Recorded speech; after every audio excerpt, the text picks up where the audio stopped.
아가씨 술 한 잔 따라봐. 병원 VIP룸에서 간호사를 희롱하던 조폭들은 몰랐습니다. 그녀의 정체가 사실 대한민국 최강 특수부대 707 출신 전설의 중령이었다는 것을. 오만한 갑질 조폭들의 뼈와 영혼까지 박살내는 참교육 이야기입니다. 서울 중심부에 우뚝 솟은 대한의료원. 그 중에서도 최상층에 위치한 VVIP 병동은 돈과 권력이 공기처럼 흐르는 그들만의 섬이었다. 최고급 호텔 스위트룸을 방불케 하는 병실, 전담 의료진과 간호 인력, 창밖으로 펼쳐지는 도시의 야경까지. 이곳은 아픈 자들의 치유 공간이라기보다는 부와 권세를 과시하는 또 다른 사교장에 가까웠다. 이 고요하고 화려한 섬에 어울리지 않는 이질적인 존재가 하나 있었다. 바로 30대 중반의 수간호사 진채경이었다. 35이라는 나이가 무색할 만큼 맑고 투명한 피부와 선이 고운 얼굴은 누가 보아도 미인이라 칭할 만했지만 그녀의 눈빛은 그저 아름답다고 표현하기엔 너무도 깊고 단단했다. 흐트러짐 없는 자세, 군더더기 없는 움직임, 그리고 어떤 상황에서도 평온을 잃지 않는 침착함. 동료 간호사들은 그녀를 강철 백이라 불렀다. 상냥하지만 결코 만만하지 않았고 따뜻했지만 누구에게도 쉽게 곁을 내주지 않았다. 그녀의 과거는 베일에 쌓여 있었다. 20살에 입대하여 35에 전역했다는 것. 그리고 대한민국 최정예 특수부대인 제707 특수임무단에서 중령이라는 여성으로서는 경이로운 계급까지 올랐다는 사실을 아는 이는 병원 내에 아무도 없었다. 15년간의 군 생활. 생사의 경계를 넘나들며 쌓아올린 강인한 정신력과 인간 병기라 불릴 만큼 단련된 신체 능력은 새하얀 간호사복 아래 완벽하게 숨겨져 있었다. 그녀는 그저 누구보다 유능하고 책임감 강한 수간호사일 뿐이었다. 평온하던 VVIP 병동에 불협화음이 끼어들기 시작한 것은 건설사 대표라는 직함을 가진 마진석이라는 중년의 남성이 입원하면서부터였다. 그는 명백한 환자가 아니었다. 시끄러운 지인들을 병실로 끌어들여 밤늦도록 술판을 벌였고 고가의 의료 장비를 자신의 개인 물품처럼 다루었다. 의사와 간호사들에게는 반말과 고성이 일상이었으며 병원 규정은 그에게 있어 휴지 조각이나 다름없었다. 병원 행정부장인 원기준은 마진석 앞에서 설설기기 바빴다.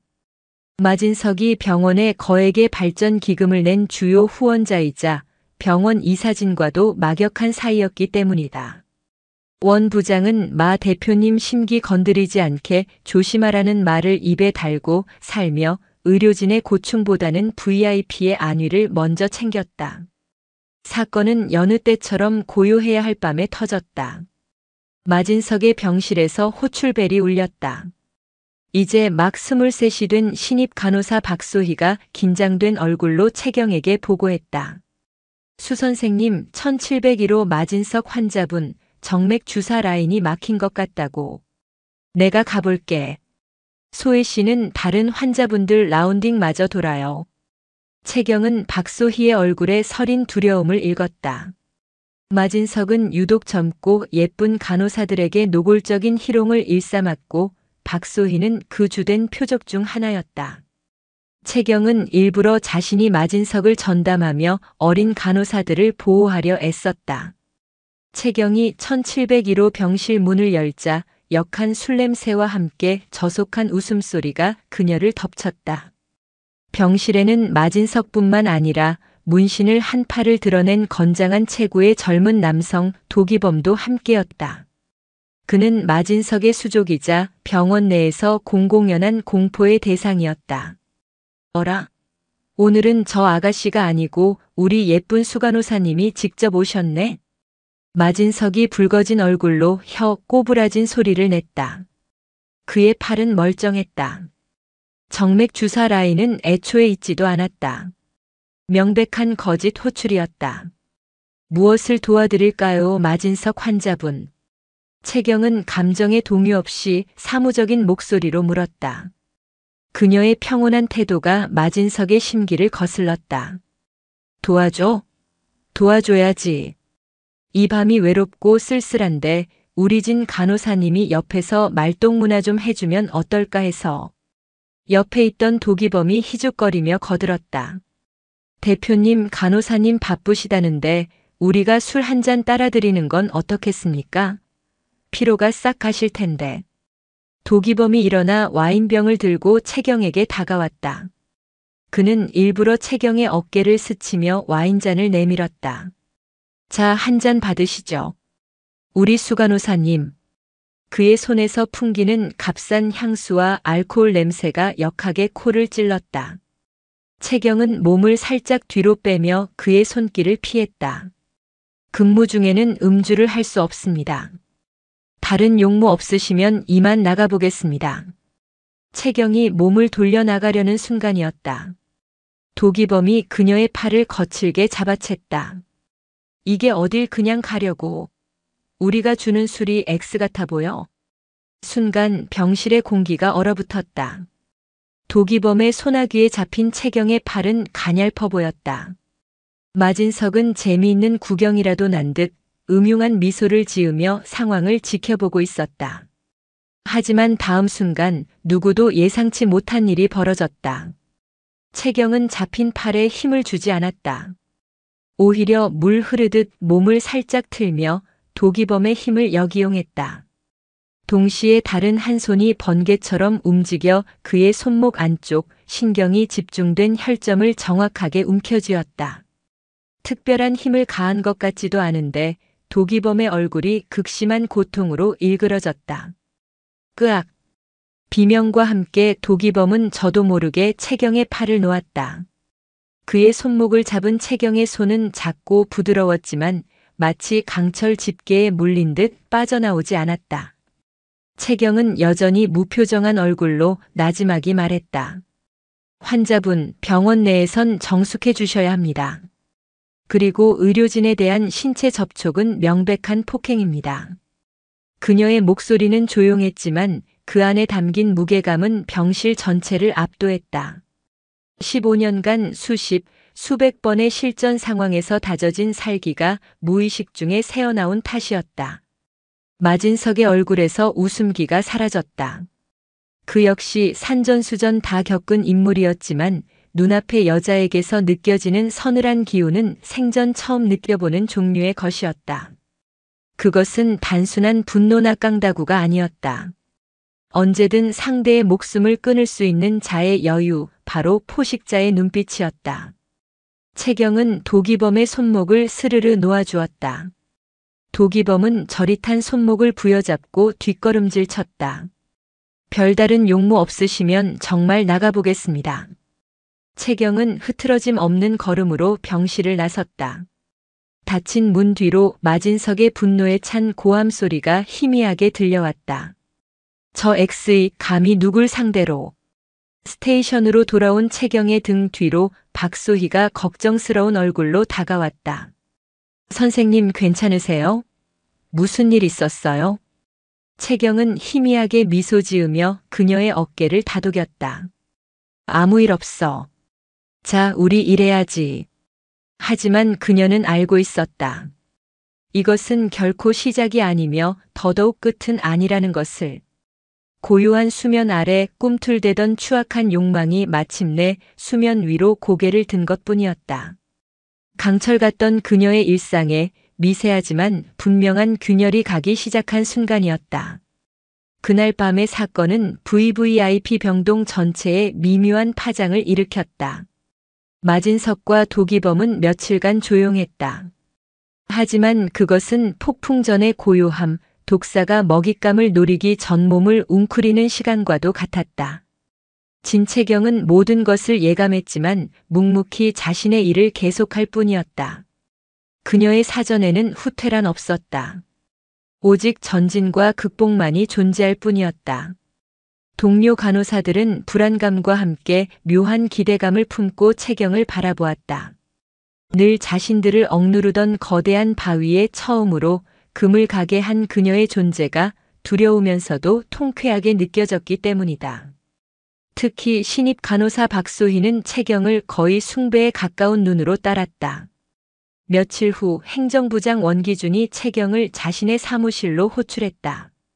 그는 안절부절 못하며 서류를 뒤적이다 어렵게 입을 열었다. 진수 간호사 요즘 마진석 대표님 병실에서 별일 없었나? 제가 아는 한 특별한 사항은 없었습니다. 채경은 담담하게 대답했다. 원 부장은 헛기침을 몇 번 하더니 본론을 꺼냈다. 저마 대표님이 말이야.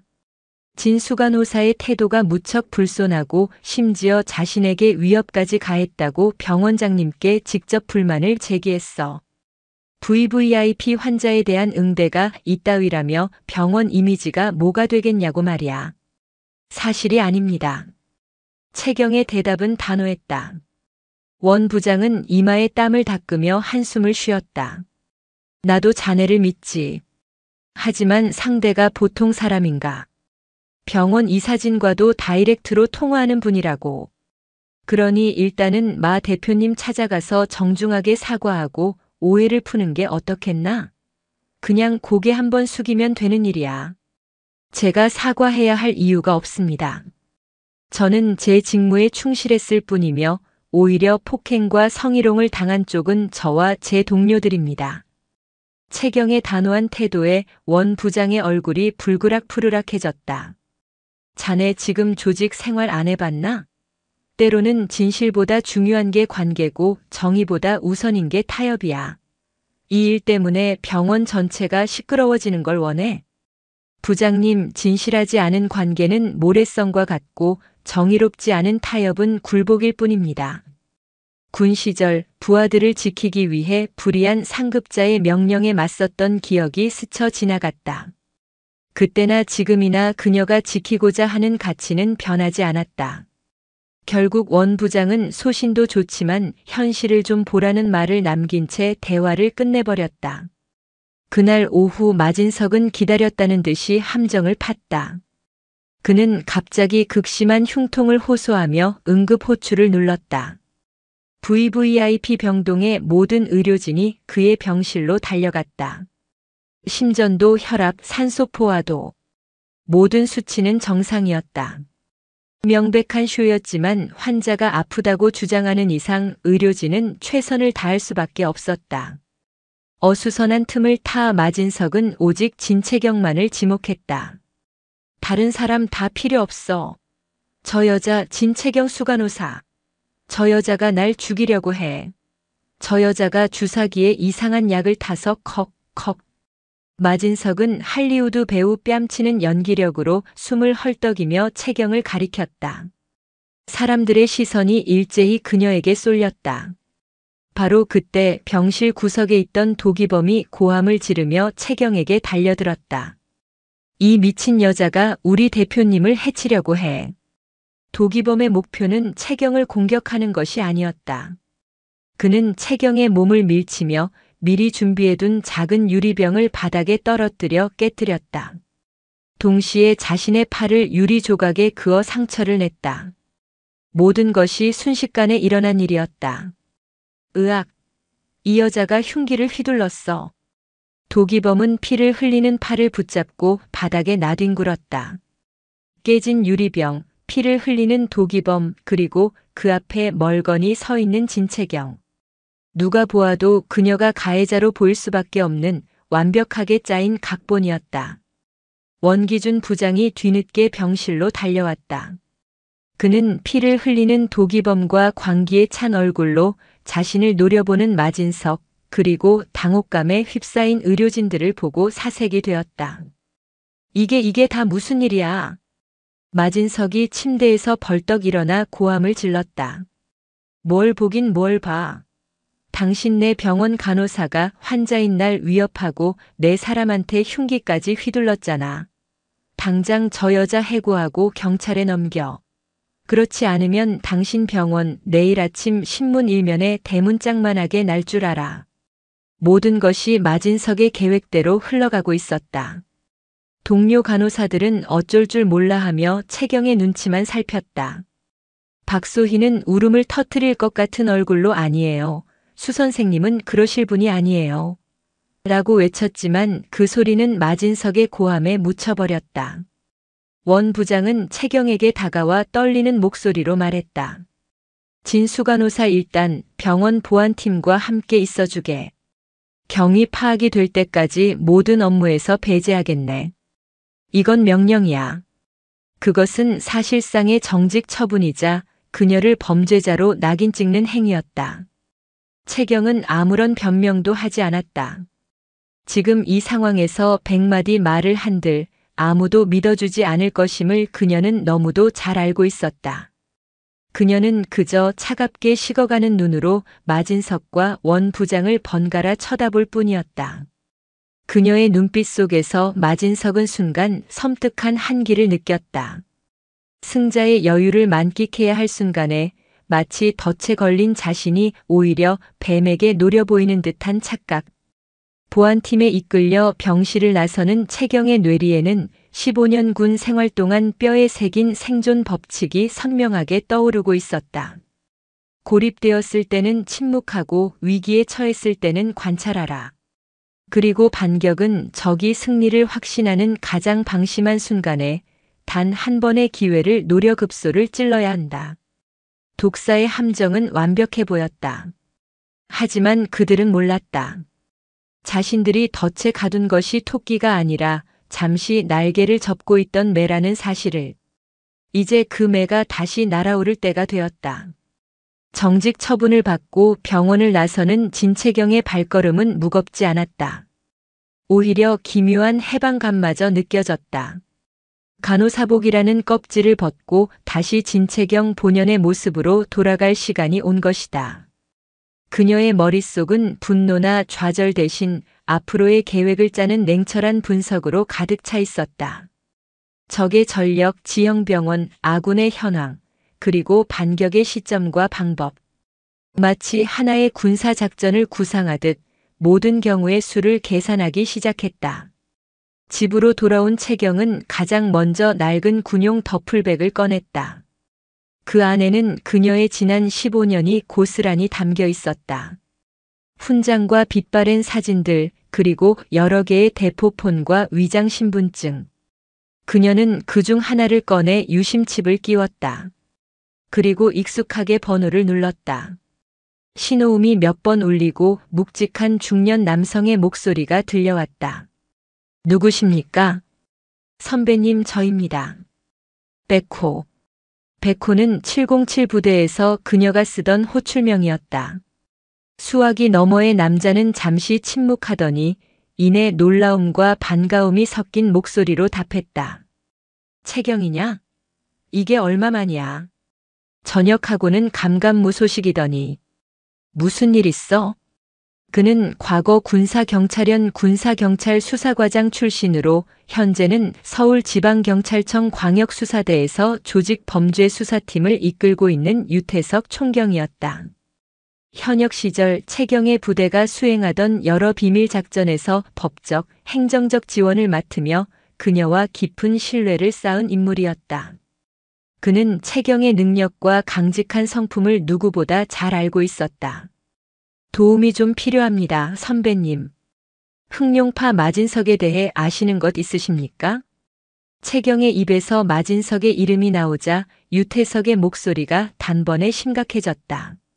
마진석? 그 쓰레기 자식. 어떻게 아는 거야? 지금 그 쓰레기가 입원해 있는 병원에서 일하고 있습니다.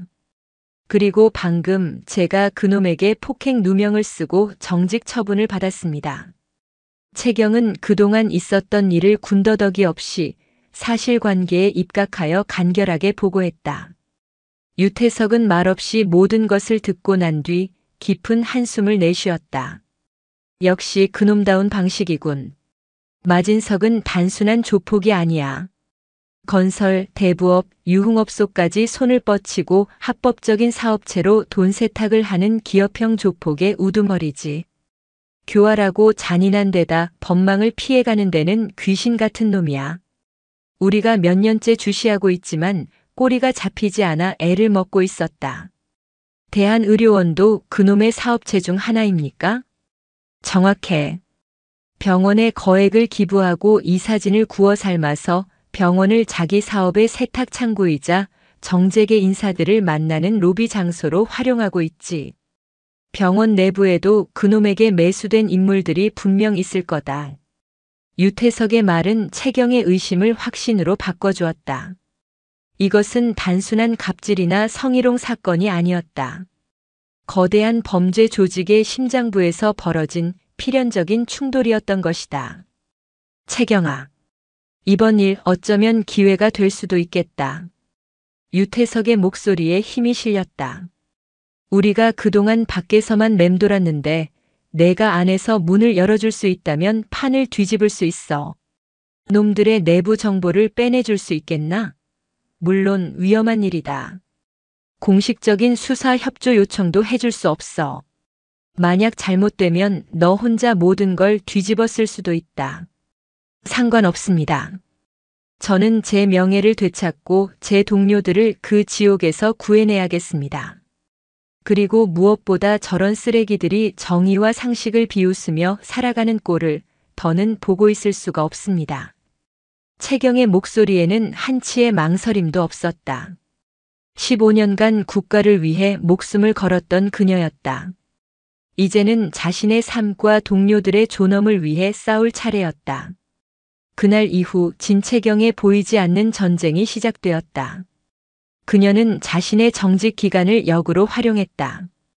병원 출입은 금지되었지만 그녀는 이미 병원 내부 구조와 시스템을 손금 보듯 꿰고 있었다. 먼저 그녀는 밤늦은 시간 자신에게 절대적인 신뢰를 보내는 박소희 간호사를 병원 밖에서 몰래 만났다. 채경은 박소희를 안심시키며 마진석의 병실에서 오고 가는 대화나 수상한 방문객, 혹은 이상한 물품 반입이 있는지 조용히 지켜봐 달라고 부탁했다. 겁에 질려있던 박소희는 채경의 흔들림 없는 눈빛을 보고 용기를 냈다. 다음으로 채경은 병원 전산 시스템에 접근했다. 군 시절 익혔던 정보전 기술을 이용해 병원의 허술한 방화벽을 우회하는 것은 그리 어려운 일이 아니었다. 그녀는 마진석이 입원한 이후 VVIP 병동의 의약품 및 의료 소모품 청구 내역을 집중적으로 분석했다. 며칠간의 밤샘 분석 끝에 그녀는 결정적인 단서를 찾아냈다. 마진석의 병실에서만 정상적인 처방 내역과 상관없이 다량의 프로포폴과 마약성 진통제가 지속적으로 청구되고 사라진 기록을 발견한 것이다. 병원 내 누군가의 묵인 없이는 불가능한 일이었다. 이것은 마진석이 병실을 단순한 로비 장소가 아니라 마약류를 유통하거나 자신과 관계된 인사들에게 불법적으로 제공하는 장소로 사용하고 있다는 강력한 증거였다. 채경은 이 정보를 즉시 암호화하여 유태석 총경에게 전송했다. 봉화가 올랐습니다. 이제 반격을 시작할 때입니다. 유태석으로부터 짧은 답신이 왔다. 봉화 확인. 군대를 움직이겠다. 너는 내 자리에서 가장 중요한 증거를 확보하라. 내가 신호를 보내면 즉시 진입한다. 채경은 다시 한번 병원 CCTV 내부망에 접속했다. 마진석의 병실 복도를 비추는 카메라. 그들은 병실 안에는 카메라가 없다고 안심하고 있을 터였다. 그러나 그들은 몰랐다. 채경이 수간호사로 부임한 직후 의료사고 및 외부인 출입 감시를 명목으로 복도 카메라의 사양을 고성능 녹음 기능까지 갖춘 최신 모델로 교체해 두었다는 사실을 채경은 노트북 화면에 떠있는 복도 CCTV 실시간 영상에 집중했다. 마이크 감도를 최대로 끌어올리자 굳게 닫힌 병실 문틈으로 새어나오는 희미한 대화 소리가 잡히기 시작했다. 이제 남은 것은 기다림이었다. 적이 스스로 파멸의 증거를 내뱉을 때까지 뱀이 독리를 드러내는 바로 그 결정적인 순간을 포착하기 위한 숨막히는 기다림. 진채경의 손가락이 녹화 버튼 위에서 조용히 빛나고 있었다. 반격의 봉화는 올랐고 이제 거대한 폭풍이 모든 것을 집어삼키기 위해 다가오고 있었다. 진채경의 작은 오피스텔은 어둠과 빛의 경계에 놓인 야전 지휘소와 같았다. 창문은 암막 커튼으로 완벽히 가려졌고 방 안을 채우는 것은 오직 노트북 화면에서 뿜어져 나오는 서늘한 빛과 조용히 회전하는 컴퓨터 냉각 팬 소리뿐이었다. 그녀는 며칠째 잠을 잊은 채였다. 몸은 피곤했지만 특수부대에서 단련된 정신력은 강철처럼 날카롭게 벼려져 있었다. 화면에는 대한의료원 VVIP 병동 복도를 비추는 CCTV 영상이 여러 각도로 분할되어 떠 있었다. 그녀의 귀에 꽂힌 고성능 이어폰으로는 증폭된 복도에 온갖 소음이 흘러들어왔다. 간호사들의 발소리, 환자들의 나지막한 신음, 의료 카트 바퀴 구르는 소리. 그녀는 이 무의미한 소음의 바닷속에서 결정적인 증거라는 단 하나의 진주를 건져내야 했다. 마치 적진 한가운데서 암호화된 통신을 감청하는 저격수처럼 그녀는 숨죽여 기다렸다. 박소희는 채경의 눈과 귀가 되어 병동 내부를 움직였다. 그녀는 더 이상 겁에 질린 신입 간호사가 아니었다. 존경하는 선배의 누명을 벗기고 스스로를 짓누르던 부조리에 맞서 싸우기로 결심한 작은 전사였다. 그녀는 평소처럼 환자들의 상태를 살피고 약을 나눠주면서도 온 신경을 1701호 마진석의 병실에 집중했다. 그날 오후 예상했던 손님이 찾아왔다. 시의회 건설교통위원장이라는 명함을 단 기름진 얼굴의 중년 남성이었다. 그는 수행원도 없이 홀로 병실을 찾았고 원기준 부장이 굽실거리며 그를 마진석의 병실로 안내했다. 박소희는 카트를 끄는 척하며 그들의 뒤를 따랐다.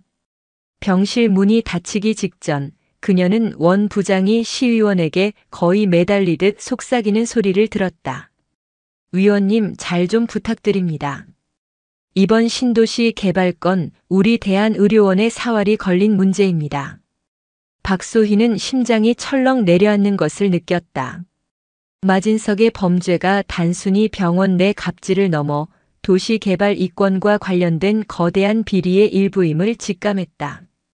그녀는 곧바로 화장실로 달려가 미리 약속된 신호대로 채경에게 짧은 메시지를 보냈다. 독사굴에 구렁이 들어감. 원 부장 동석. 메시지를 확인한 채경의 손가락이 키보드 위에서 빠르게 움직였다. 그녀는 복도 CCTV의 음성 수집 감도를 최대로 끌어올리고 주변 소음을 걸러내는 필터링 프로그램을 가동했다. 이어폰 너머로 굳게 닫힌 문틈을 비집고 나오는 목소리들이 희미하게 잡히기 시작했다. 처음에는 의례적인 안부와 웃음소리가 섞여 나왔다. 하지만 와인이 몇 순배 돌자 그들의 대화는 점차 본색을 드러내기 시작했다. 그래서 말인데, 마 대표. 이번 그린벨트 해제 구역 말이야. 시의회 내부에서도 반발이 좀 있어. 시의원. 하 위원장님. 반발이야 돈으로 틀어막으면 되는 거 아닙니까? 1차로 넣어드린 성의가 부족했나 봅니다. 허허. 마진석. 에이, 무슨 그런 섭섭한 말씀을. 다만 명분이 좀 약해서 말이지. 환경단체놈들도 시끄럽고. 바로 그때 원기준 부장의 아첨하는 목소리가 끼어들었다. 위원장님, 그래서 저희가 제안드리는 것이 바로 시립종합병원 유치입니다. 마 대표님께서 해당 부지를 시에 기부 체납하는 형식으로 하고 우리 대한의료원이 위탁 운영을 맡는 겁니다. 공공의료 확충이라는 명분이 생기면 반대 여론도 잠재울 수 있지 않겠습니까? 오, 그거 좋은 생각이네. 병원 부지를 기부하고 공사 수주는 마 대표네 건설사가 맡고 운영은 원 부장 내 병원이 하고. 이야, 이거야말로 완벽한 그림이구만. 채경은 저도 모르게 주먹을 꽉 쥐었다. 그들의 추악한 거래가 눈앞에 펼쳐지는 듯 했다. 시민의 땅을 담보로 한쪽은 정치적 입지를 다지고 다른 한쪽은 천문학적인 개발 이익을 챙기려는 속셈이었다. 대화는 더욱 노골적으로 변해갔다.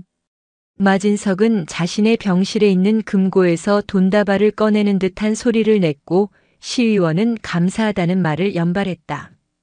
그리고 마침내 채경이 기다리던 결정적인 대화가 터져 나왔다. 근데 마 대표 요즘 세상이 흉흉한데 이렇게 병실에서 물건을 받아도 괜찮겠어? 약쟁이들 단속이다 뭐다 시끄럽던데. 시의원의 목소리였다. 물건이라는 단어에 채경의 모든 신경이 곤두섰다. 마진석이 코웃음을 쳤다. 허허 위원장님. 등잔 밑이 가장 어두운 법입니다. 누가 대한민국 최고급 병원 VVIP 병실에서 마약을 유통할 거라고 상상이나 하겠습니까?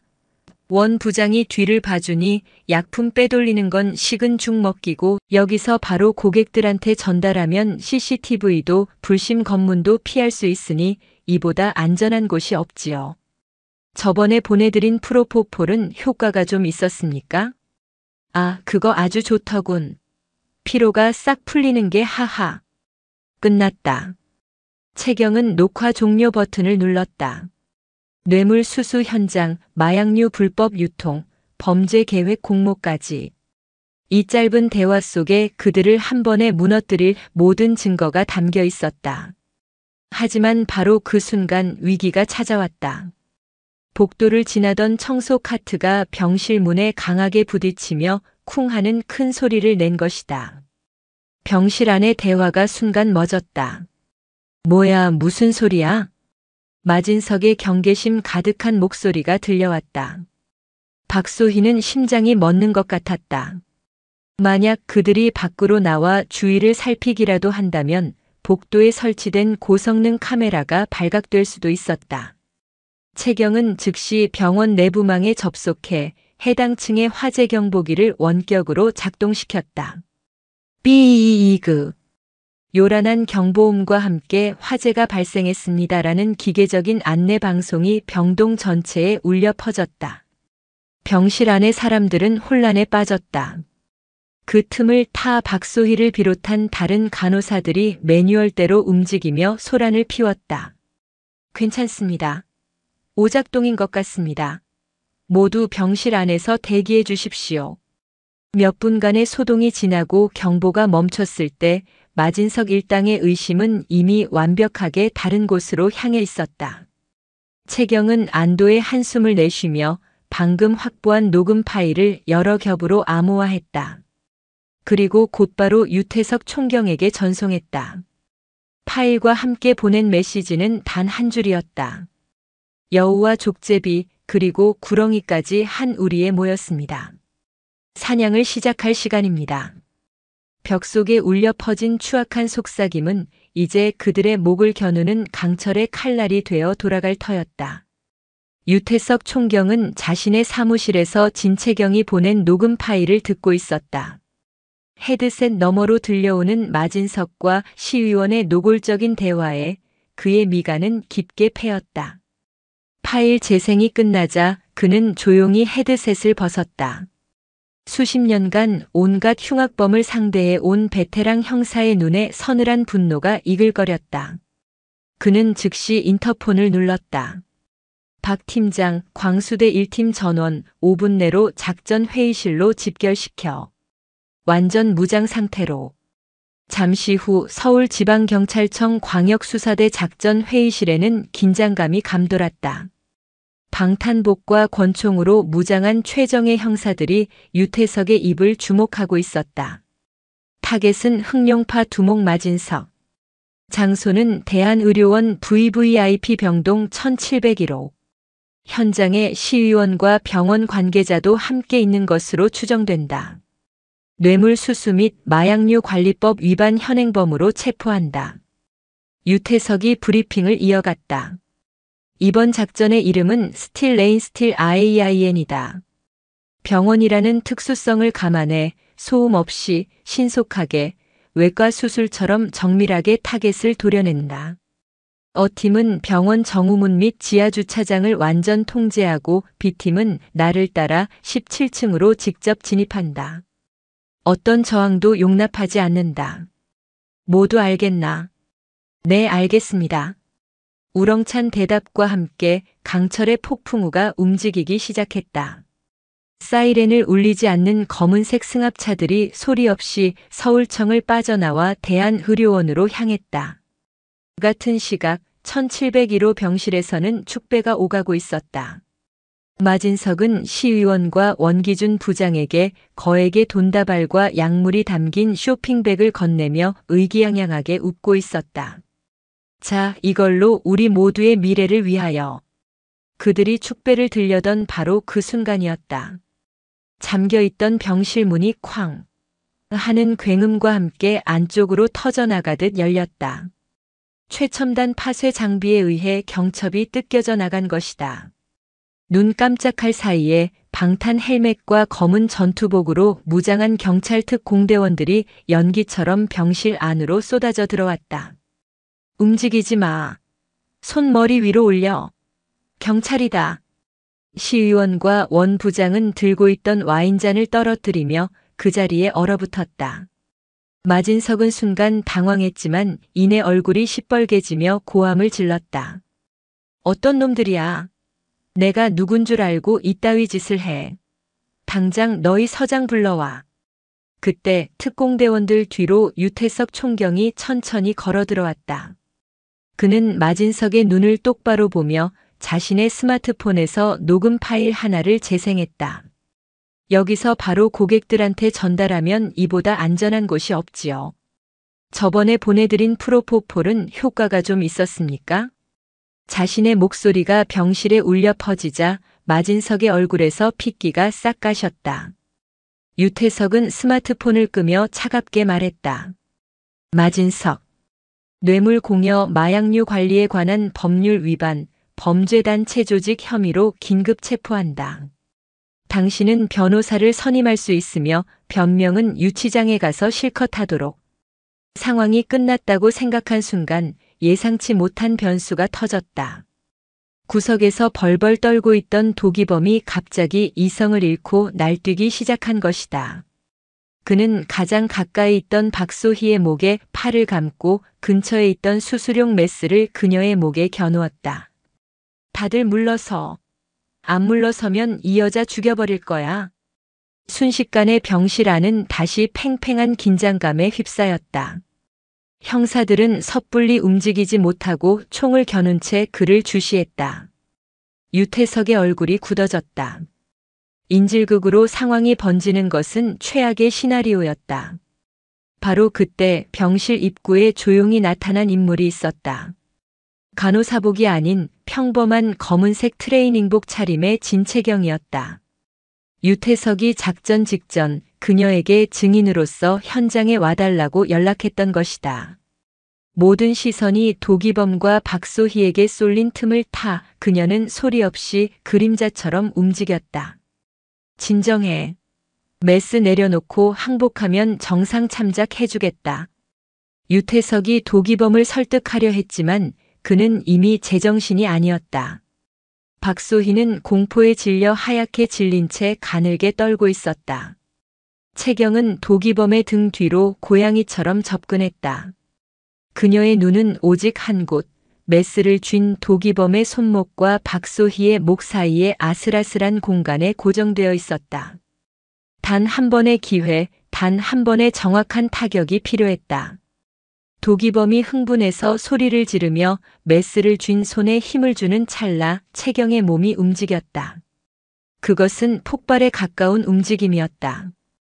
바닥을 박차고 튀어나간 그녀는 공중에서 몸을 회전시키며 도기범의 등 뒤에 있던 의료용 스탠드를 발로 강하게 걷어찼다.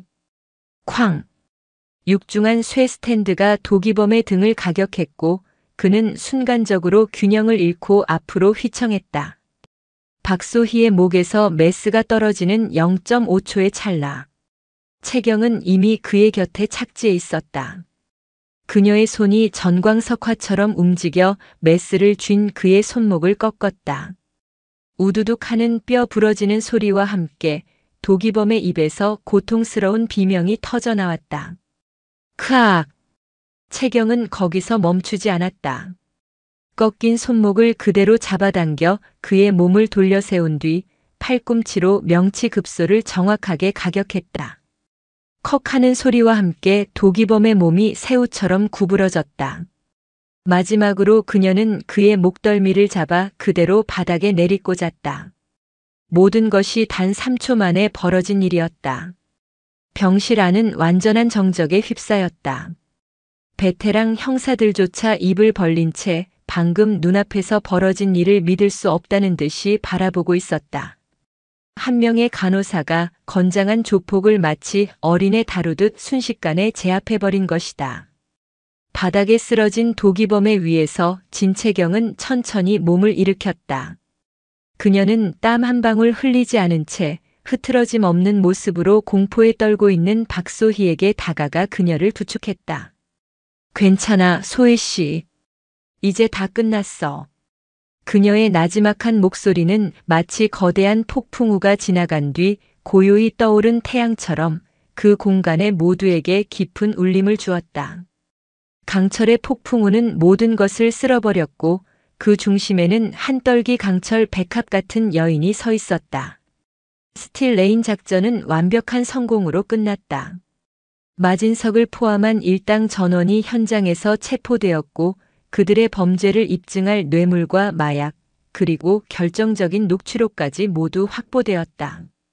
대한의료원 VVIP 병동은 순식간에 거대한 범죄 현장이 되어 노란색 폴리스 라인으로 둘러싸였다. 이 소식은 언론을 통해 삽시간에 퍼져나갔다.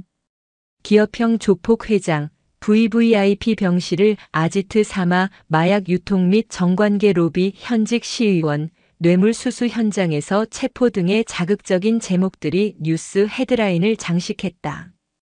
대한의료원은 개원 이래 최악의 위기를 맞았고 병원장의 대국민 사과와 함께 관련자들에 대한 대대적인 내부 감사가 시작되었다. 행정부장 원기준은 경찰 조사실에서 초라한 몰골로 모든 것을 자백했다. 마진석의 협박과 회유에 못 이겨 그의 범죄를 묵인하고 병원 약품을 빼돌리는데 협조했다는 사실을 모두 실토했다. 그는 조만간 병원에서 파면되고 법의 심판을 받게 될 운명이었다. 권력 앞에서 비굴했던 그의 말로는 비참했다. 진채경의 정직 처분은 당연히 철회되었다. 아니, 철회를 넘어 그녀는 하루아침에 병원을 구한 영웅이 되었다.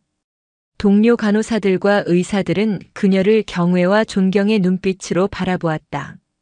특히 인질로 잡혔다가 구출된 박소희는 채경의 곁을 떠나지 않으며 그녀를 진심으로 따랐다. 수 선생님 정말 감사해요. 그리고 대체 정체가 뭐예요? 그냥 간호사는 아니신 것 같아서요. 박소희의 순진한 질문에 채경은 그저 옅은 미소를 지으며 그녀의 머리를 쓰다듬어 줄 뿐이었다. 나? 그냥 좀 건강한 간호사지 뭐. 며칠 후 사건이 어느 정도 정리되자 유태석 총경이 직접 병원으로 채경을 찾아왔다. 그는 병원 옥상 시원한 바람이 부는 곳에서 그녀와 마주섰다. 자네 덕분에 10년 묵은 체증이 내려가는 기분이야.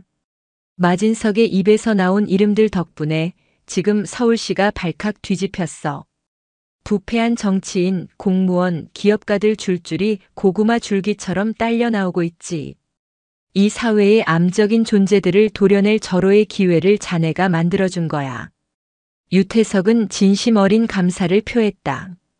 그리고는 잠시 뜸을 들이다 조심스럽게 본론을 꺼냈다. 채경아, 경찰로 돌아오지 않겠나? 정확히는 우리 광역수사대에 신설될 특수범죄 분석팀의 팀장으로 와줬으면 해. 자네의 정보 분석 능력, 작전 수립 능력, 그리고 타의 추종을 불허하는 실전 능력까지. 범죄자들을 잡는데 그보다 더 좋은 재능은 없어. 썩히기엔 너무 아까운 능력이야. 그것은 파격적인 제안이었다. 중령으로 예편한 그녀의 경력을 인정하고 경찰 조직 내에서 그에 걸맞은 대우를 해주겠다는 의미였다.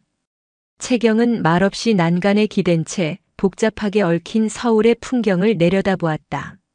15년간의 군 생활. 그녀는 충분히 싸웠고 피 흘렸다. 그래서 조용한 삶을 찾아 이곳으로 왔는데 결국 그녀가 발 딛는 곳이 다시 전쟁터가 되어버렸다. 그녀는 과연 어떤 삶을 원하는 걸까? 하얀 가운을 입고 생명을 살리는 간호사의 삶? 아니면 다시 차가운 총과 수갑을 들고 사회의 암과 싸우는 전사의 삶? 그녀가 고민에 잠겨 있을 때 병원 옥상 문이 열리며 박소희와 다른 간호사 몇 명이 쟁반에 커피와 쿠키를 들고 나타났다. 수 선생님, 경찰 아저씨랑 중요한 이야기 하시는 것 같아서 방해 안 하려고 했는데 저희가 감사 표시 꼭 하고 싶어서요. 그들은 채경에게 다가와 서툴게 구운 쿠키와 따뜻한 커피를 내밀었다. 그들의 얼굴에는 더 이상 두려움이나 불안이 없었다. 부당한 권력에 억눌려 있던 과거를 벗고 자신들의 일터에서 당당하게 웃고 있는 평범한 의료진의 얼굴이었다. 선생님, 저희 이제 무섭지 않아요. 선생님이 계시니까 나쁜 사람들이 다시는 우리를 함부로 대하지 못할 거라는 걸 알아요. 정말 감사해요. 그 진심 어린 말과 따뜻한 커피 한 잔에 채경의 마음속 길고 긴 고민이 눈 녹듯 사라지는 것을 느꼈다.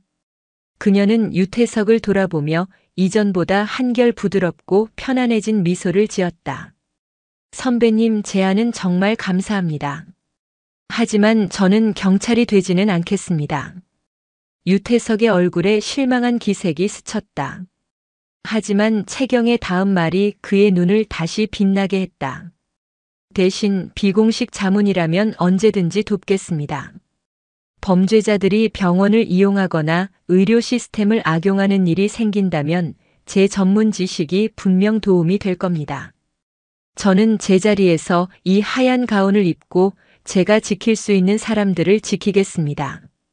때로는 주사기 대신 다른 걸 들어야 할 때도 있겠지만요. 그녀의 말은 거절이었지만 동시에 그보다 더 든든한 약속이었다. 그녀는 어느 한쪽에 속하는 대신 두 세계의 경계에 서서 자신만의 방식으로 싸우기로 결심한 것이다. 그녀는 더 이상 과거의 군인도 평범한 간호사도 아니었다.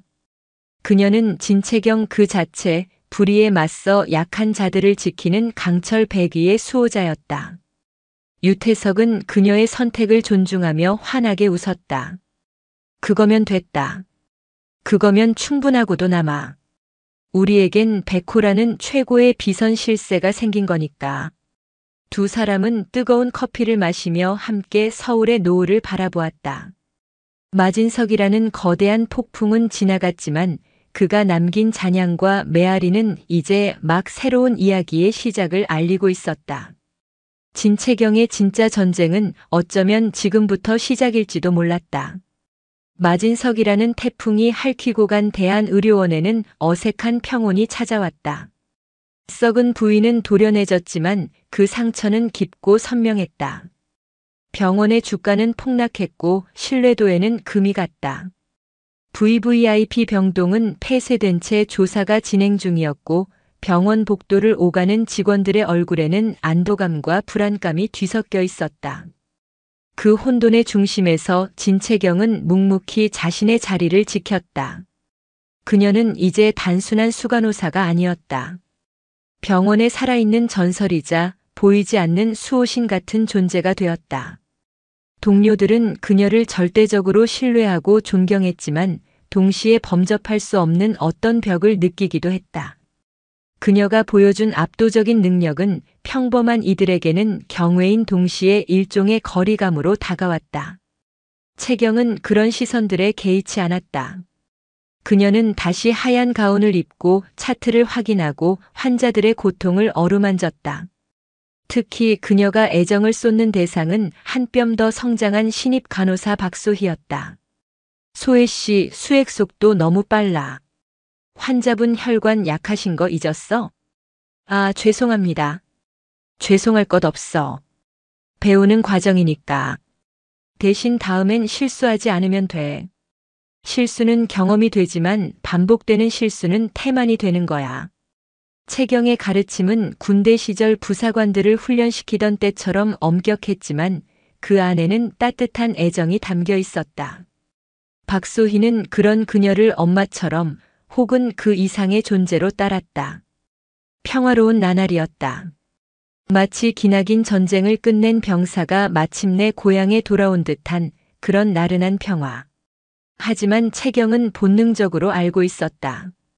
전쟁은 결코 한 번의 승리로 끝나지 않는다는 것을. 마진석은 거대한 악의 일부, 마치 도마뱀의 꼬리와도 같은 존재일 뿐이었다.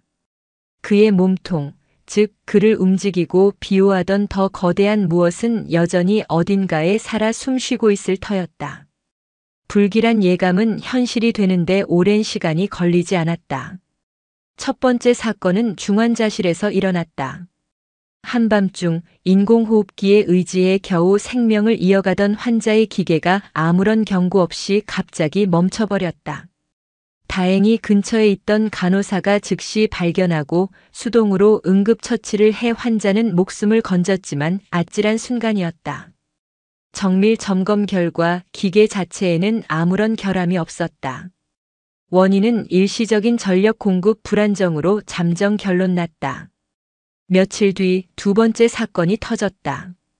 병원의 모든 환자 기록과 처방 정보가 담긴 중앙 서버가 다운된 것이다. 3시간 동안 병원 전체가 마비되었다. 의사들은 수기로 차트를 작성해야 했고 약사들은 처방전을 일일이 손으로 확인해야 했다. 병원은 그야말로 아수라장이었다. 전산팀의 필사적인 복구 작업 끝에 서버는 정상화되었지만 몇몇 환자의 데이터가 손상되는 피해를 입었다. 원인은 노후된 하드웨어의 과부하로 보고되었다. 그리고 세 번째 사건. 인턴과 간호사들이 탄 엘리베이터가 12층에서 갑자기 멈춰 서더니 굉음과 함께 8층까지 자유낙하했다. 비상 브레이크가 기적적으로 작동해 대형 참사는 막았지만 안에 있던 사람들은 극심한 공포에 떨어야 했다. 연이어 터지는 사건들. 병원 측은 모두 오래된 건물의 노후화로 인한 안전사고로 치부하며 쉬쉬하려 했지만 채경의 생각은 달랐다. 군 시절 그녀는 적의 교란 작전을 수없이 경험했다. 보급로 차단, 통신망 마비, 심리전. 지금 병원에서 일어나는 일들은 마치 보이지 않는 적이 병원이라는 거대한 유기체의 신경망과 혈관을 하나씩 끊어내고 있는 것처럼 보였다. 이것은 사고가 아니었다. 명백한 공격이었다. 그녀는 자신만의 조사를 시작했다. 중환자실 전력 차단기의 미세한 흠집, 아무도 신경 쓰지 않았던 서버실 근처의 희미한 오존 냄새, 엘리베이터 제어반 덮개에 남은 정체불명의 지문 자국. 모든 것이 그녀의 의심을 확신으로 바꿔놓았다. 누군가 의도적으로 병원을 마비시키고 공포 분위기를 조장하고 있었다. 한편 서울의 마천루가 한눈에 내려다 보이는 여의도의 한 펜트하우스 오피스에서 한 남자가 대한의료원의 주가 그래프를 보며 만족스러운 미소를 짓고 있었다. 그는 대한민국 사모펀드 업계의 숨은 실세이자 기업 사냥꾼으로 불리는 권지한이었다. 희고 매끄러운 피부, 날카로운 턱선, 값비싼 수트에 가려진 그의 진짜 얼굴은 먹잇감의 숨통을 끊기 직전에 뱀처럼 차갑고 무자비했다. 그는 마진석의 배후에 있던 진짜 몸통이었다. 그는 마진석을 이용해 대한의료원의 가치를 떨어뜨리고 신도시 개발 비리에 엮어부실 기업으로 만든 뒤 헐값에 인수할 계획이었다. 하지만 진채경이라는 예상치 못한 변수가 나타나 마진석이 제거되자 그는 플랜 B에 돌입한 것이었다. 바로 병원 자체를 내부에서부터 무너뜨리는 것. 주가가 목표치까지 5% 남았습니다. 다음 단계는 언제 실행할까요, 대표님? 비서의 보고에 권지한은 태블릿 PC에 떠있는 진채경의 사진을 손가락으로 쓸며 나지막이 말했다. 마진석 같은 멍청이를 처리한 인물이라 흥미롭군. 하지만 저런 야생마는 길들일 수 없어. 걸림돌은 미리 치워야지. 다음 단계는 화재로 가지. 혼란 속에서 사람들은 이성을 잃고 영웅은 고립되는 법이니까. 채경은 유태석 총경에게 전화를 걸었다. 선배님, 대한의료원이 공격받고 있습니다. 수학이 넘어 유태석은 반신반의했다. 공격이라니? 마진석 일당은 다 잡혀 들어갔는데. 그 배후가 있습니다. 더 교활하고 더 치밀한 놈입니다. 병원의 시스템 자체를 파괴하고 있어요. 이건 제 직감입니다. 유태석은 그녀의 직감을 무시할 수 없었다. 707의 백호가 가진 전장의 감각은 100개의 CCTV보다 정확하다는 것을 그는 잘 알고 있었다. 그는 즉시 사이버 수사대에 대한 의료원 서버 다운 사건에 대한 재조사를 지시했다. 그리고 그날 밤 권지안의 예고대로 네 번째 사건이 터졌다. 병원 지하 1층 중앙약품 창고에서 원인 모를 불길이 치솟은 것이다. 스프링클러가 즉시 작동하고 소방대가 출동해 큰 불로 번지지는 않았지만 고가의 약품들이 물에 젖어 막대한 재산 피해가 발생했다. 자욱한 연기와 비상벨 소리로 아수라장이 된 병원. 채경은 환자들을 대피시키면서도 매처럼 날카로운 눈으로 주변을 살폈다. 그리고 그녀의 눈에 혼란을 틈타 비상계단으로 황급히 사라지는 한 남자의 뒷모습이 포착되었다. 소방관도 병원 직원도 아니었다. 어설픈 병원 시설팀 유니폼을 입고 있었지만 그 움직임은 일반인과 달랐다. 짧게 깎은 머리, 다부진 어깨. 훈련받은 자의 움직임이었다. 채경은 망설임 없이 그의 뒤를 쫓았다. 비상계단을 따라 이어진 숨막히는 추격전. 남자는 지하 3층 주차장에서 미리 준비된 오토바이를 타고 순식간에 어둠 속으로 사라졌다. 채경은 그의 얼굴을 똑똑히 보았다. 감정이라곤 실려있지 않은 사람을 해치는 일을 직업으로 삼는 자의 차가운 눈빛. 채경은 거친 숨을 몰아쉬며 확신했다. 마진석은 그저 시끄러운 들개에 불과했다. 이제야 비로소 그 개를 조종하던 진짜 사냥꾼, 거대한 뱀의 그림자가 그 모습을 드러내기 시작한 것이다. 평화는 끝났다.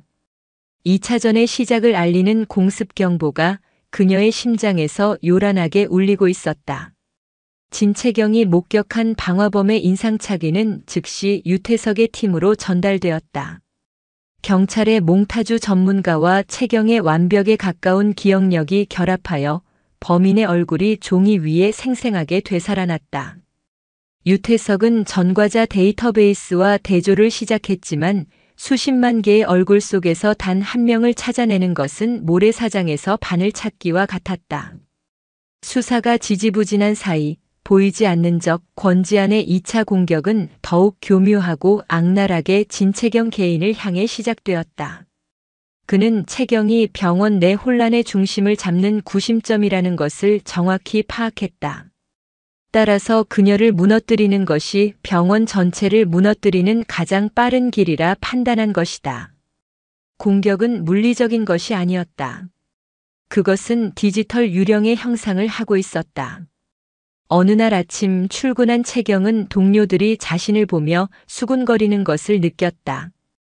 이상한 낌새를 느끼고 병원 내부 익명 커뮤니티에 접속한 그녀는 자신의 눈을 의심했다. 게시판은 온통 그녀에 대한 악의적인 루머로 도배되어 있었다. 충격. 707 출신 제2수 간호사, 사실은 마진석과 내연관계. 제이씨, 마진석 제거하고 병원 영웅되려 자작극 벌인 것. 그녀의 과거 군 시절 부대 내 폭행 및 가혹행위로 불명예 전역했다는 소문 내부자 제보. 터무니없는 거짓말들이었지만 그 내용이 너무나 구체적이고 자극적이어서 사람들의 의심을 사기엔 충분했다. 심지어 그녀의 봉인된 군 기록 일부가 교묘하게 편집되어 유출되기까지 했다. 그녀가 대테러 훈련 중 교관을 제압하는 영상은 상관 폭행으로 둔갑했고 혹독한 생존 훈련 보고서는 부하 가혹행위의 증거로 포장되었다. 존경과 경외의 눈빛은 하루아침에 의심과 경계의 시선으로 변했다.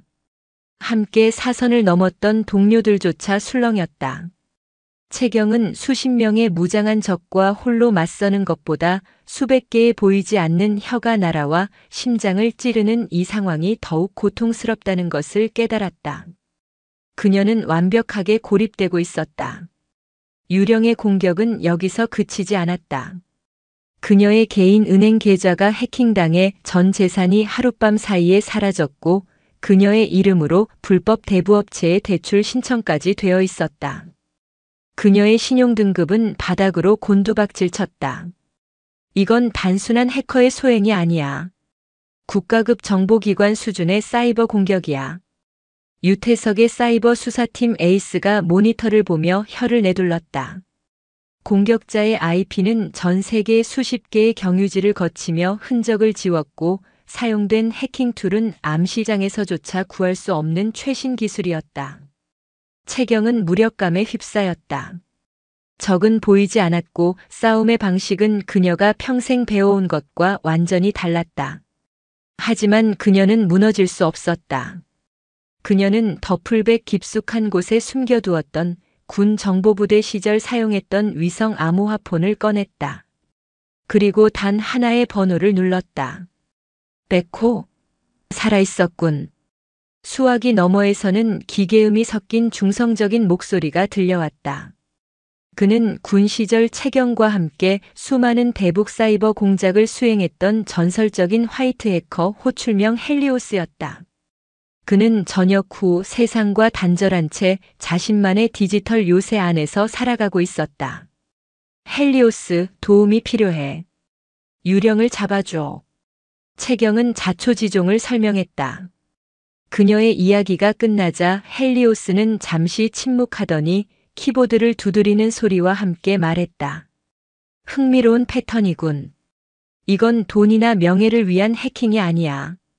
목표물의 사회적 존재 자체를 말살시키려는 디지털 암살에 가깝다. 배후에 거대한 자본과 권력이 있다는 증거지. 좋아, 오랜만에 사냥감을 만났군. 내 요새로 들어올 수 있는 백도어를 열어주지. 유령의 흔적을 실시간으로 추적해. 천군만마를 얻은 기분이었다. 채경은 헬리오스의 도움을 받아 반격을 준비했다. 그녀는 적이 자신을 완벽하게 무너뜨리기 위해 반드시 마지막 한 수를 둘 것이라 예측했다. 바로 의료사고를 조작하는 것. 그녀의 예상은 정확했다. 며칠 뒤 채경이 당직을 서던 날 밤. 심장 질환을 앓고 있는 한 VIP 환자의 디지털 차트가 누군가에 의해 원격으로 조작되었다. 환자에게 치명적인 알레르기 반응을 일으키는 항생제가 채경의 아이디로 처방된 것이다. 만약 간호사가 이 차트만 보고 약물을 투여했다면 환자는 현장에서 쇼크살 수도 있는 끔찍한 상황이었다. 하지만 채경과 헬리오스는 이 순간을 기다리고 있었다. 걸렸어, 이 악마 자식. 헬리오스의 외침과 함께 그의 모니터에 유령의 접속 경로가 붉은 선으로 그려지기 시작했다. 유령은 자신들의 흔적을 지우기 위해 필사적으로 방어벽을 쳤지만 작정하고 함정을 파놓은 헬리오스의 실력을 당해낼 수는 없었다. 젠장, 0.3초야. 0.3초 동안 진짜 IP가 노출됐다가 사라졌어. 헬리오스가 아쉬움에 찬 목소리로 말했다. 하지만 채경에게는 그 0.3초가 세상을 다 얻은 것과 같았다. 불완전한 IP 주소와 접속 시간, 그리고 프록시 서버의 위치. 단서는 희미했지만 존재하지 않는 것과 존재하는 것의 차이는 하늘과 땅 차이였다. 디지털 유령은 마침내 희미한 발자국을 남겼다. 채경은 헬리오스가 보내준 데이터를 들고 유태석에게 향했다. 그녀의 눈은 다시 사냥을 시작하는 아모랑이처럼 차갑고 맹렬한 빛을 되찾고 있었다. 이제 추격의 시간이 시작된 것이다. 헬리오스가 0.3초간 포착한 IP에 펼린. 그것은 거대한 퍼즐의 아주 작은 한 조각에 불과했다. 하지만 유태석의 광역수사대와 헬리오스의 천재적인 분석 능력이 결합되자 불가능해 보였던 퍼즐이 서서히 맞춰지기 시작했다. 수십 개의 유령 회사와 해외 서버를 거치는 복잡한 경로의 종착지가 마침내 드러났다. 그 끝에는 사모펀드 이클립스 캐피탈의 이름이 있었다. 그리고 그 회사의 대표는 바로 권지한이었다. 찾았군요, 뱀의 머리를. 진채경은 모니터에 떠있는 권지한의 사진을 보며 나지막이 의졸였다. 반듯한 외모, 성공한 젊은 사업가의 표본과도 같은 얼굴 뒤에 숨겨진 추악한 탐욕이 보이는 듯 했다. 유태석은 즉시 권지안과 이클립스 캐피탈에 대한 압수수색 영장을 청구했지만 법원은 정황 증거만으로는 부족하다며 기각했다. 권지안은 법이라는 방패 뒤에 교묘하게 숨어 있었다. 권지안 역시 경찰의 수사망이 자신을 향해 좁혀오고 있음을 직감했다. 그는 더 이상 간접적인 방식으로는 진채경을 무너뜨릴 수 없다고 판단했다. 판 전체를 뒤흔들 마지막 극약 처방이 필요했다. 병원의 심장을 멈춘다. 그리고 그 혼란 속에서 마지막 증거와 증인을 모두 소멸시킨다. 그의 목소리는 얼음장처럼 차가웠다. 폭풍전야의 긴장감이 흐르던 어느 날 오후 권지안의 마지막 계획이 실행에 옮겨졌다. 대한의료원에서는 5개의 수술실에서 동시에 대규모 수술이 진행되고 있었다. 간 이식, 개심 수술 등 1분 1초가 환자의 생명과 직결되는 위급한 수술들이었다. 진채경 역시 어린 아이의 심장 판막 수술에 보조로 참여하고 있었다. 바로 그 순간이었다. 병원 전체의 모든 불이 일순간에 깜빡이더니 암흑 속으로 잠겨들었다. 정전이었다. 비상 발전기가 즉시 가동되어야 했지만 어찌된 일인지 아무런 반응이 없었다. 젠장. 주 전력망과 비상 발전기가 동시에 나갔어. 시설팀장의 절규가 무전기를 통해 울려 퍼졌다. 병원은 순식간에 암흑과 혼돈의 지옥으로 변했다. 수술실의 무정전 전원 장치 UPS가 간신히 최소한의 불빛과 생명 유지 장치를 지탱했지만 그 배터리 잔량은 길어야 30분이었다. 30분 안에 전력이 복구되지 않으면 수술대 위의 환자 5명은 그대로 목숨을 잃게 되는 절체절명의 상황. 설상가상으로 유태석에게 긴급 보고가 들어왔다. 총경님, 병원 지하 4층 중앙통제실에 무장 괴한들이 침입, 직원들을 인질로 잡고 농성 중입니다.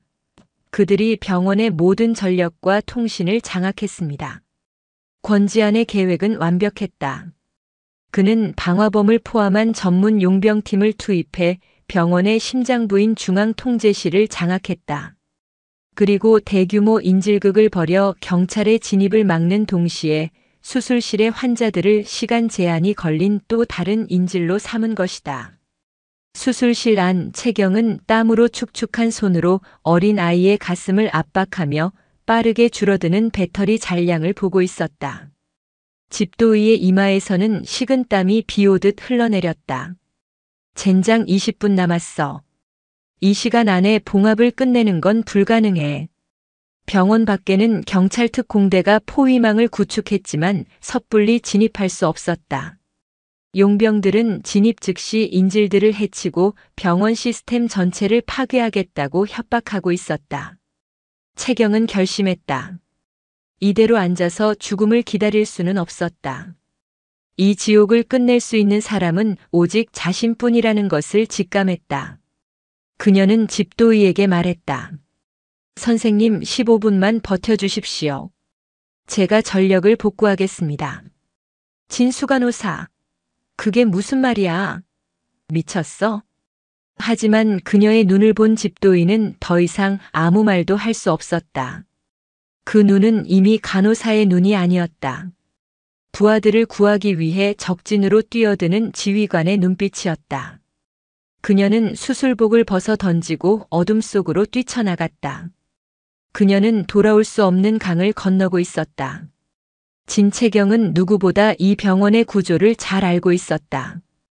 그녀는 CCTV와 경비 시스템을 피해 어둠에 잠긴 복도를 유령처럼 내달렸다. 그녀의 목표는 중앙통제실이 아니었다.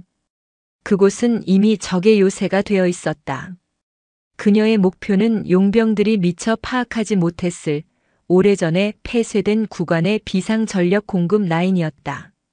그녀는 어둠 속에서 환풍구를 뜯어내고 좁은 통로를 포복으로 기어갔다. 먼지와 거미줄로 뒤덮인 병원의 잊혀진 혈관을 따라 그녀는 조용히 그리고 신속하게 이동했다.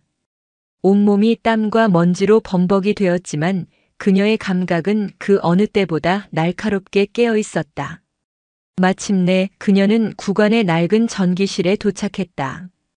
그리고 그곳에서 용병팀의 리더가 부하 한 명과 함께 예비 라인마저 파괴하기 위해 작업하고 있는 것을 발견했다. 바로 그 방화범이었다. 꼼꼼하게 확인해.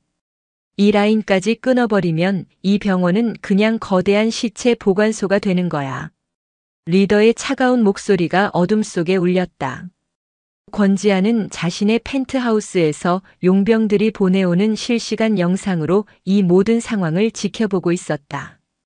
그의 입가에는 승자의 미소가 걸려 있었다. 경찰도 병원도 그리고 진채경도 자신의 완벽한 계획 앞에서 무너져 내리고 있었다. 바로 그 순간 전기실의 어둠 속에서 무언가 날아와 용병의 손에 들린 랜턴을 정확히 가격했다. 쨍그랑 하는 소리와 함께 공간은 다시 완전한 암흑에 휩싸였다. 뭐야? 당황한 용병의 목소리가 울려 퍼졌다. 리더는 직감적으로 허리에 권총을 뽑아들었다. 그리고 그의 등 뒤에서 어둠보다 더 짙은 죽음의 그림자가 소리 없이 덮쳐왔다. 진채경이었다. 그녀는 어둠 속에서 마지막 사냥을 시작하고 있었다. 수백 명의 목숨이 그녀의 어깨에 달려 있었다. 실패는 곧 모두의 죽음을 의미하는 진정 돌아올 수 없는 강이었다. 완전한 암흑. 시각이 차단되자 진채경의 다른 모든 감각이 칼날처럼 예리하게 깨어났다. 축축한 콘크리트 바닥에서 올라오는 곰팡이 냄새, 천장에서 떨어지는 물방울이 쇠 파이프를 때리는 불규칙한 소리, 그리고 몇 미터 앞에서 당황한 채 거친 숨을 몰아쉬는 두 남자의 위치까지. 어둠은 적에게는 공포였지만 15년간 혹독한 야간 침투 훈련을 반복했던 그녀에게는 오히려 가장 익숙한 위장복이었다. 젠장. 뭐야? 불 켜.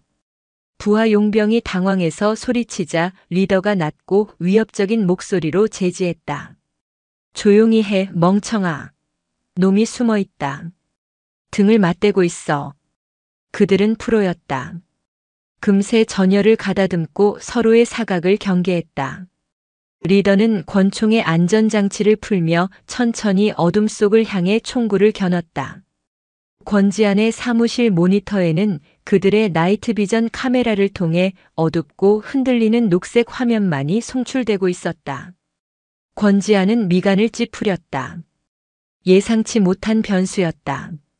채경은 숨소리마저 죽였다.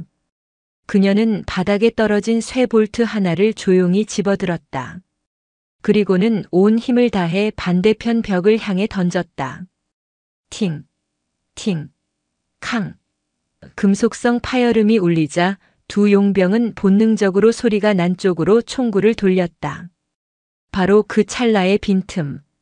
채경은 소리 없는 표범처럼 바닥을 박차고 나갔다. 목표는 리더가 아닌 상대적으로 동요가 심했던 부하였다. 그녀는 단 2걸음 만에 그의 등 뒤에 달라붙었다. 남자가 인기척을 느끼고 몸을 돌리려던 순간 채경의 팔이 강철 밧줄처럼 그의 목을 감아 기도를 압박했다. 동시에 다른 손으로는 그의 총을 쥔 손목을 꺾어 비틀었다.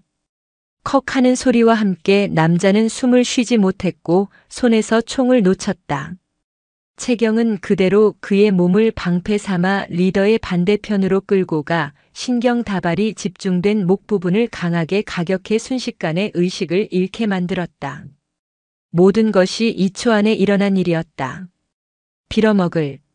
리더는 부하가 당했다는 것을 직감하고 소리가 난 방향으로 망설임 없이 총을 발사했다. 탕, 탕. 총성이 고막을 찢을 듯 울리고 총탄은 콘크리트 벽을 때리며 불꽃을 튀겼다. 하지만 채경은 이미 그 자리에 없었다. 그녀는 낡은 배전반 뒤에 몸을 숨긴 채 적의 위치와 남은 탄환수를 계산하고 있었다. 거기 있는 거 안다. 당장 기어나와. 내년 때문에 우리 계획이 틀어지게 생겼잖아. 리더는 고함을 치며 천천히 발걸음을 옮겼다. 그는 단순한 용병이 아니었다. 수많은 분쟁 지역을 경험한 베테랑 중의 베테랑이었다. 그는 어둠 속에서 상대를 유인하기 위해 일부러 발소리를 내며 움직였다. 채경 역시 그의 의도를 간파했다. 그녀는 거대한 변압기 뒤에 숨어 오래된 렌치 하나를 손에 쥐었다. 팽팽한 대치가 이어졌다. 수술실의 배터리 잔량이 10분 아래로 떨어지고 있었다. 더 이상 지체할 시간이 없었다. 그녀는 승부수를 던지기로 했다. 그녀는 일부러 렌치로 변압기를 쿵 하고 소리나게 쳤다. 리더의 총구가 즉시 그쪽으로 향했다. 탕! 총알이 변압기에 맞고 튕겨나갔다. 바로 그 순간 채경은 변압기 위를 발로 밟고 공중으로 솟구쳐 올랐다. 그리고는 천장에 매달려 있던 굵은 쇠사슬을 붙잡고 반동을 이용해 그의 등 뒤를 덮쳤다. 리더는 경악하며 몸을 돌렸지만 이미 늦었다. 채경의 무릎이 그의 턱을 정확하게 가격했고 그는 비명을 지르며 뒤로 낮아빠졌다. 권총이 그의 손에서 떨어져 바닥을 굴렀다. 이제 무기는 동등했다. 맨몸 대 맨몸. 리더는 거구였고 그 힘은 맹수와도 같았다. 그는 괴성을 지르며 채경에게 달려들었다. 하지만 채경은 그의 힘에 맞서지 않았다. 그녀는 유수처럼 그의 공격을 흘려보내며 관절과 급소만을 집요하게 노렸다. 팔꿈치로 관자놀이를 가격하고 손날로 쇠골을 내리쳤다.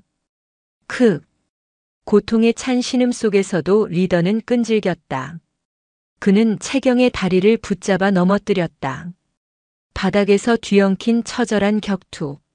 리더는 거대한 몸으로 그녀를 찍어 누르려 했고 채경은 그의 몸 아래에서 빠져나오기 위해 안간힘을 썼다.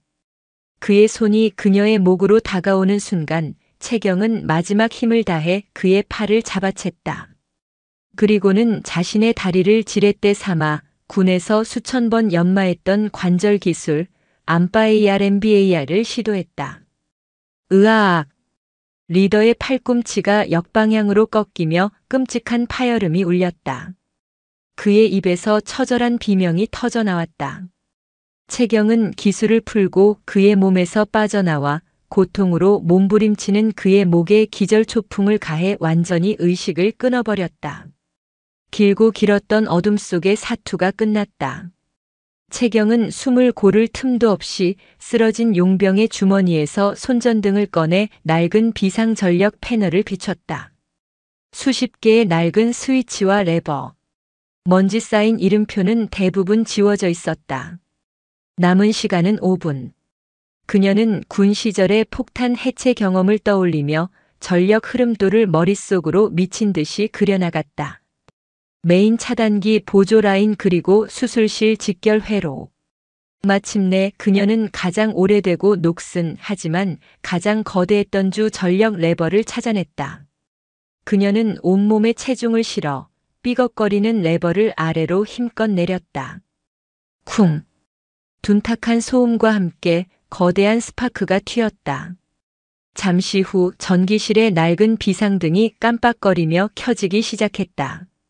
그리고 그 빛은 병원 전체의 혈관을 타고 맹렬한 속도로 퍼져나갔다. 수술실의 모든 조명이 일제히 켜졌다. 삐으삐으 하고 울리던 경고음이 안정적인 삐 소리로 바뀌었다. 멈췄던 의료기기들이 다시 생명의 소리를 내기 시작했다. 돌아왔다. 전력이 돌아왔어. 집도의의 외침에 수술실 안에 모두가 환호성을 질렀다. 그들은 다시 메스를 잡고 남은 수술을 재개했다. 병원 방 유태석은 지휘 차량의 모니터에 병원 전체의 전력망이 녹색으로 바뀌는 것을 보고 주먹을 불끈 쥐었다. 해냈어. 진채경이 해냈어. 전부대 진입하라. 한 놈도 놓치지 마. 경찰 특공대가 섬광탄과 함께 중앙통제실로 쏟아져 들어갔고 전력 복구에 당황한 나머지 용병들은 변변한 저항도 못하고 모두 제압당했다. 권지안의 펜트하우스. 그의 모니터에 마지막으로 비친 것은 체포되는 자신의 부하들과 유유히 전기실을 걸어 나오는 진채경의 모습이었다. 그의 완벽했던 세상에 균열이 가고 모든 것이 무너져 내리고 있었다. 그는 떨리는 손으로 서류 가방을 챙겨 들었지만 문을 열자 그 앞에는 이미 유태석이 보낸 형사들이 총구를 겨누고 서 있었다. 권지한 씨 살인 미수 및 테러, 범죄단체 조직 혐의로 체포합니다. 뱀의 머리는 그렇게 허무하게 잘려나갔다. 몇 주 후 대한의료원은 기적적으로 정상 궤도를 되찾았다. 5명의 환자는 모두 무사히 수술을 마쳤고 병원은 어둠 속의 영웅 진채경의 이야기로 연일 떠들썩했다. 권지한과 그의 하수인들은 재판에 넘겨져 법이 허용하는 최고의 형량을 선고받았다. 진채경은 다시 하얀 간호사복을 입고 병동을 지키고 있었다. 하지만 세상은 그녀를 더 이상 평범한 간호사로 내버려 두지 않았다. 정부는 그녀에게 국민 포장을 수여했고 수많은 언론사가 그녀의 인터뷰를 요청했다. 어느 맑은 날 그녀는 모든 소란을 뒤로하고 다시 병원 옥상에 섰다. 유태석이 커피 2잔을 들고 그녀의 곁으로 다가왔다. 이제 좀 조용해졌나, 우리 국민 영웅님? 놀리지 마십시오, 선배님. 채경이 옅게 미소 지었다. 그녀의 얼굴에는 지난날의 긴장감 대신 한결 깊어진 평온함이 자리하고 있었다. 앞으로의 계획은 뭔가? 아직도 경찰 제안은 유효한데. 채경은 고개를 저었다. 그녀는 자신의 2 손을 내려다보았다. 한때는 차가운 총을 쥐고 적의 생명을 앗아가던 손. 그리고 이제는 따뜻한 주사기를 들고 환자의 생명을 살리는 손. 그녀는 이 2가지 모습이 더 이상 분리된 것이 아니라 지킨다는 하나의 목적 아래 온전한 자신을 이루고 있음을 깨달았다. 저는 여기에 남겠습니다. 제 전쟁터는 바로 이곳이니까요. 어둠 속에서 싸우는 군인도 빛 속에서만 머무는 의료인도 아닌 그 경계에서 제가 있어야 할 곳을 지키겠습니다. 그녀의 목소리는 조용했지만 그 어떤 웅변보다 단단하고 강한 울림을 가지고 있었다. 그녀는 조용한 삶을 찾아 도망치듯 군을 떠났지만 역설적이게도 가장 치열한 싸움의 한복판에서 비로소 진정한 자신만의 평화를 찾은 것이다. 유태석은 더 이상 그녀를 설득하지 않았다. 그저 고개를 끄덕이며 그녀와 함께 노을 지는 서울의 풍경을 바라보았다. 도시의 불빛들이 하나둘씩 별처럼 깨어나고 있었다. 그 무수한 빛 속에는 분명 여전히 어둠이 도사리고 있을 터였다. 하지만 이제 괜찮았다. 저 도시의 어딘가에 가장 어두운 절망의 순간에 기꺼이 한 줄기 빛이 되어줄 강철 102의 수호자가 바로 이곳에 서 있으니까. 진채경의 전쟁은 끝났지만 그녀의 이야기는 이제 막 진정한 시작을 알리고 있었다.